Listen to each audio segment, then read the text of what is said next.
giant moves here this offseason. Is Blake coming for you? What does he talk to you at all about that? He's definitely excited. Obviously, with the addition of Tyreek, I think is probably the biggest one they've made. He's obviously excited, but we've got bragging rights at the moment. So, how much do you chat with him like during a training camp? Pretty regularly. I mean, we record a podcast every week, so I'm talking to him throughout the week about stuff we want to do on that. But yeah, pretty regularly. I mean, we reported a couple days before they did, so he's a couple days in. We're almost a week in, so he's kind of, we're about to hit pads. They're kind of doing their first intro a couple days, so we kind of chatted about that yesterday. But he's going into his third year, so he's kind of establishing himself, establishing a good routine and kind of his persona on that team. And it's, he's going to do a great job this year, and I'm excited to see him twice. This is your first punter or kicker competition you've been a part of, so to speak, with your position. What can you do to kind of help them, do their job through this whole thing? So, great question. My job, the thing I'm focusing on most this camp and every camp, I think last year was the first year that we had only had 3 specialists in a training camp since I had been here. But I'm just trying, whether it's punt day or a field goal day or a mix of both, if they're both alternating holding, I'm trying to give them each the best hold. If they're both alternating punts back there, I'm trying to put it in the same spot every time. I don't want to be, it is my job to be as perfect as possible. I'm trying to give them the best snaps. I'm doing my job right, but also I don't want to be aiming at the wrong spot for one guy and trying to aim somewhere else for another guy. That's not. I'm just trying to put it on the hip every time. Go ahead. Your place is, with Tyler, he's gonna get out of the hole for you. Sure. Does it change that much? Or? Thankfully, no. With the Matt and Matt that we have right now, because they're virtually the same size, roughly. They're both roughly the same height. Have been in battles where one guy is 6 inches taller than another guy, so he may like it at a different spot. So it makes it that throws another, it kind of mixes it up a little bit, another variable. But no, these guys make it easy. They don't mind catching it wherever, so they make it pretty easy. But like I said, it's my job to give them the best snaps possible and make it. I'm trying to make it as fair as possible. Yeah, make it as fair as possible. Why you're like, hey, well, I didn't get good snaps from him, right? Yeah. I caught all. One guy's saying I caught all mine at my knees all day. And he got all his, in his chest. Left-footed. I mean, does that? If you had a right foot and a left foot, does that matter to you when you're snapping? Can it? It can just because on the same kick they might be offset a little differently, but they're both very similar. So when we're on the left hash, going left, they're both offset roughly about the same. So it makes it seamless almost. It's good. How do you view how they've handled the competition amongst each other? Matthew Smiley said that Matt Haack had been actually very helpful towards Araiza. Yeah, I think it's with a specialist competition just in general. I think guys you talk to across the league are going to be very open with helping the guy. The veteran is going to be open to helping the younger guy. You can be helpful but also competitive at the same time. You don't have to be best friends with each other. You can understand what the stakes are, throughout OTAs and camp. But no, Matt Haack has been great with Matt Araiza, teaching him kind of some about the holds, about offsets, the punt, some stuff on punting too. So it's been great. They've both been professional about it, and can't speak highly enough for both of them. They're great. It's got the same first name. Do you go call them number? Well, numbers, last name? we've got a room full of Matts, Smiley too, Smiley included. So it's I go strictly by last name. It's last name only. I don't have a good nickname for the rookie yet, but we're getting there. What do you want to see out of Tyler this season?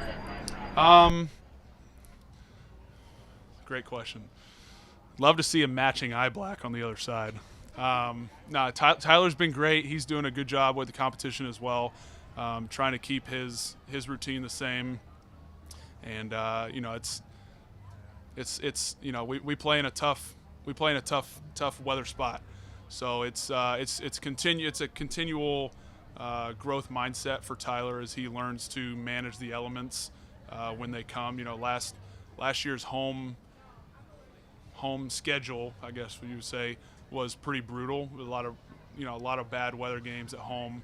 I think the only good ones were maybe in the preseason. So, Pittsburgh was still pretty. It was pretty windy that day, but just continuing for Tyler, continuing to manage that and continuing to put himself in good position to make the kicks and help us win, I think and he's doing a great job. So. To snap the ball differently in those windy conditions like that, like those games you just mentioned. Yeah, a little bit. It's more so, maybe not so much a different grip, but getting some extra reps with a wet ball or with a ball with some water on it. Kind of helps throughout the game. We have a kicking ball bag of perfect, like good condition balls, and we have a bag of rain balls that we use when it's raining. So it's kind of bouncing, finding a good level between using both of them when it's bad weather. Good mix. Yep. Thank you. He's careful not to overkick during the off season. Mm-hmm. The Mets were saying that too. Is it possible to over a long snap? It is, and I think that's speaking to Tyler, that's something that comes with age. I think kicking in the league, because a lot of times young guys, when they come in, they go, because when they're coming out of their senior college football season, you're bouncing right into like draft prep. So those guys really don't get an off season until after, if they make the team, after their rookie year. So it's some of those young guys have a tendency to they go through the college season, draft prep, they're kicking a lot. If they go to the combine, kicking a lot, and then you show up at OTAs, you're probably kicking a bunch if you're in a competition. And then you kind of go through the season, and then you finally have off time, and you may not give yourself as much time off as you need to leading up into the following training camp. So I think he's done a great job of managing his off-season reps up until this point, last 2 years. So he's done a good job. As this roster gets better and better, it gets tougher and tougher to make the team. You've been here for a while. From an outside perspective looking in, can you explain what the competition battle is like just to make the team for those last few guys on who are truly making the team because of what they can do on special teams? Yeah, I think I had a great special teams coach in college. His name is Thomas McGay. He's been in the league for a while with the Giants right now. He always told us, he always made sure to stress to even the star guys when I was at LSU, like most guys in the league will make the team because of what they can do on special teams. There's a select few of superstars on each team that don't play special teams, but most guys will either be playing 2 phases or 4 phases or at least a first backup on one of the phases. So it's just stressing that point to a lot of these young guys, and even the second, third year guys that have still been here. You're most likely, whatever position you play, bar quarterback, you're going to be playing at some point during the season on special teams, whether you're first year guy or a 5th year guy. It's such a huge part, and there's so limited. There's only so many spaces on the roster, especially on game day when with the inactive. So, it's definitely a learning process for the younger guys to really hone in, because they're so focused on, I got to make the team as a D end. I got to make the team as a wide receiver. I want to be the 7th wide receiver, whatever the situation is, and to I don't know if it's equally, but put a significant focus on special teams and make sure you're doing your job in those couple periods throughout practice to put that good tape on film. I feel like there's a flip that switches for those younger guys, whether it's after the first preseason game or after the second week of training camp, where they are starting to be like, okay, I should maybe not focus more, but like pay attention and yeah. do my work on special teams as much as I am a wide receiver or a running Yep. back?